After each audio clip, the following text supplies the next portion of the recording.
চাইলে কি সাব্বির রহমান, আকবর আলী কিংবা সৌম্য সরকারদের মতো ক্রিকেটারদেরকে ফেরানো যায় না জাতীয় দলে? জাকের সোহানদের পরিবর্তে তারাই হতে পারেন যোগ্য সমাধান, এমনটা মনে করছেন অনেক ক্রিকেট বিশ্লেষকরা। টি-20 ফরম্যাটে মিডল অর্ডারের সমস্যা দূর করতে আসন্ন আয়ারল্যান্ড সিরিজ থেকে নতুন করে ভাবা উচিত টিম ম্যানেজমেন্টের। সাব্বির, আকবরদের সেই সম্ভাবনা নিয়ে বিস্তারিত জানবো রিপোর্ট। টি-20 ফরম্যাটে মিডল অর্ডার নিয়ে বলা চলে এক প্রকার কঠিন সমস্যার মাঝে আছে বাংলাদেশ ক্রিকেট দল। ওয়েস্ট ইন্ডিজের বিপক্ষে 3 ম্যাচ সিরিজের হোয়াইট ওয়াশ হওয়ার অন্যতম বড় কারণ 4, 5 এবং 6 নম্বর পজিশনের সব ব্যাটারদের ব্যর্থতা। শুধু এই সিরিজে না, এশিয়া কাপ থেকেই মিডল অর্ডার সমস্যায় ভুগছে বাংলাদেশ, যেখানে টানা ব্যর্থ হওয়া সত্ত্বেও একের পর এক সুযোগ পেয়ে যাচ্ছেন জাকের আলী, শামীম হোসেন পাটোয়ারি কিংবা নুরুল হাসান সোহানের মতো ক্রিকেটাররা। বলা চলে এখন তাদের উপর বিরক্ত দর্শক সহ ক্রিকেট বিশ্লেষকরাও।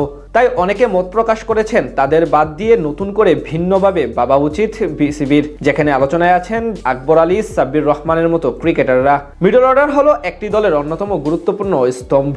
বিশেষ করে টি-20 ফরম্যাটে ম্যাচ জিততে হলে মিডল অর্ডারের ব্যাটারদের পারফরমেন্সের বিকল্প নেই। এখানে একজন ব্যাটসম্যানকে যেমন সিচুয়েশন বুঝে ধীরগতির ব্যাট করতে হয়, তেমনি প্রয়োজন অনুসারে আগ্রাসীভাবে ব্যাট চালানো জানতে হয়। যেদিক থেকে কেরিয়ারের শুরুতে জাকের আলী প্রমাণ করলেও এখন ধীরে ধীরে খেই হারিয়ে ফেলেছেন তিনি।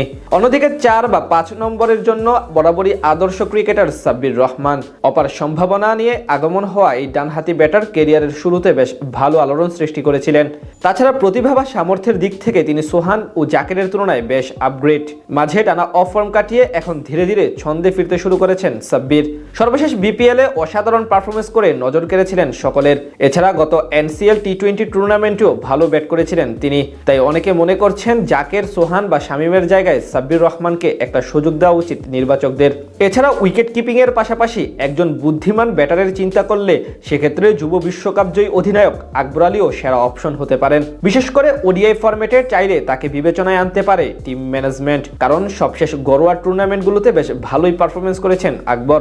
77টি সংক্ষিপ্ত ফরম্যাটের ম্যাচে 133 স্ট্রাইক রেটে করেছেন 1033 রান। এছাড়া লিস্ট এ ক্রিকেটে তার গড় এবং স্ট্রাইক রেট বেশ মানানসই, যার সুবাদে এখনই সময় এসেছে আকবরকে সুযোগ দেওয়ার। তার পাশাপাশি ওয়ানডের মতো টি-20 ফরম্যাটেও অধারাবাহিক পারভেজ হোসেন ইমনের বদলে সৌম্য সরকারকে সুযোগ দিয়ে দেখতে পারে টিম ম্যানেজমেন্ট। ব্যাটাতে সম্প্রতি বেশ ভালো ছন্দে আছেন এই বাহাতি। তাছাড়া নিজের ব্যাটিং অ্যাপ্রোচে বেশ ইতিবাচক পরিবর্তন এনেছেন তিনি। তাই সৌম্য সরকারকে নিয়ে নতুন করে ভাবতে পারে নির্বাচকরা। তাদের পাশাপাশি ইয়াসির আলী রাব্বিও হতে পারে একটি উপযুক্ত নাম। এখন দেখার পালা আসন্ন আয়ারল্যান্ডের বিপক্ষে ঘরের মাঠে সিরিজে তাদের কাউকে সুযোগ দেয় কিনা নির্বাচকরা। ওয়েস্ট ইন্ডিজের বিপক্ষে 3 ম্যাচ সিরিজের হোয়াইট ওয়াশ হওয়ার অন্যতম বড় কারণ 4, 5 এবং 6 নম্বর পজিশনের সব ব্যাটারদের ব্যর্থতা। শুধু এই সিরিজে না, এশিয়া কাপ থেকেই মিডল অর্ডার সমস্যায় ভুগছে বাংলাদেশ।